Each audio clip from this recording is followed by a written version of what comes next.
In San Nicolas, Batangas, stands a curious shell of rock and coral, all that remains of a town buried when Taal Volcano erupted 261 years ago. The 1754 eruption is Taal Volcano's biggest and most destructive so far.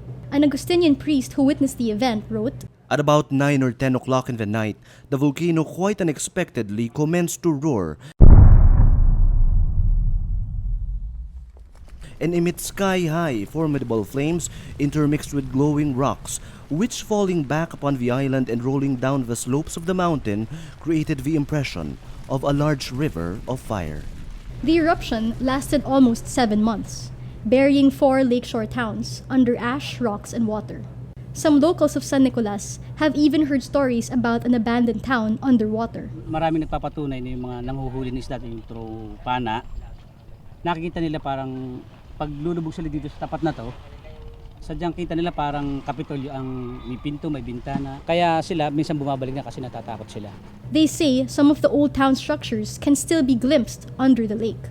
Noong po dati nakakapasunod po doon, meron po na yung pong sementeryo, meron pong yung cross po na nakikita po pag ganito po panahon, mga summer season, nakikita po yung cross na pero ngayon hindi na po eh. Nakita ko po yung cross na yun, mga elementary pa po ako noon. Scientists have found ash deposits from the ancient eruption. Leading volcanologists can now explain why it was so destructive.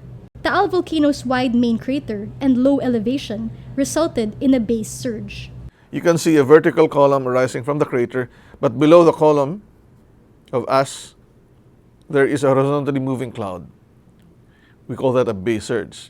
And that base surge can travel across water. So, Taal Volcano Island and then the Taal Lake, doesn't matter. That base surge can cross Taal Lake and reach the shoreline in the surrounding mainland. And in fact, during the 1754 eruption, the base surge actually moved upslope towards Tagaytay Reeds. No? Will there be a repeat of the 1754 eruption? But see, there is only one 1754 event historically. So we cannot say there's a pattern.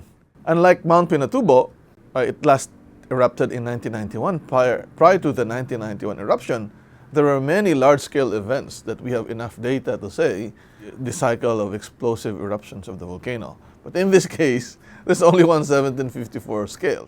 Taal Volcano today appears calm, but the volatility of volcanoes teaches us to be ready for any scenario. Piranada, Rappler, Talisay.